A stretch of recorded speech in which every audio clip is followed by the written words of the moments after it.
Surveillance through finance also enforces compliance. Digital payments, credit scores, banking records, and transaction monitoring create behavioral pressure. Access to money can be restricted, delayed, or denied.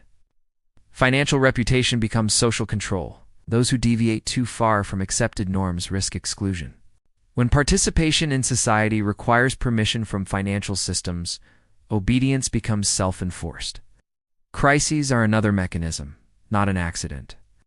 Financial shocks reset expectations. After each crisis, people accept less security, fewer benefits, and more precarity in exchange for stability. Emergency measures become permanent. What was once unthinkable becomes normal. Obedience deepens because survival feels fragile and resistance feels dangerous. Over time, these mechanisms work together. Dependency keeps people participating. Debt keeps them compliant. Inflation keeps them running. Complexity keeps them confused. Scarcity keeps them afraid. Exhaustion keeps them silent. The system does not need to punish rebellion often. It simply makes obedience the easiest path. The most unsettling part is that this system does not require malicious intent from every participant. It runs on incentives. Politicians respond to debt markets. Corporations respond to profit pressure.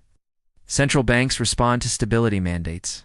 The outcome is control without a single villain, extraction without visible theft, obedience without chains. Understanding these mechanisms does not instantly free anyone, but it breaks the illusion. Once you see that working harder does not necessarily mean getting ahead, the narrative changes. Once you recognize that money is designed, not natural, you stop blaming yourself for outcomes you never controlled. The real danger is not that people are exploited, it is that they are trained to defend the system that exploits them. They call it normal, they call it necessary, they call it reality. But history shows that systems only remain permanent until enough people understand how they work. The question is not whether the system will change.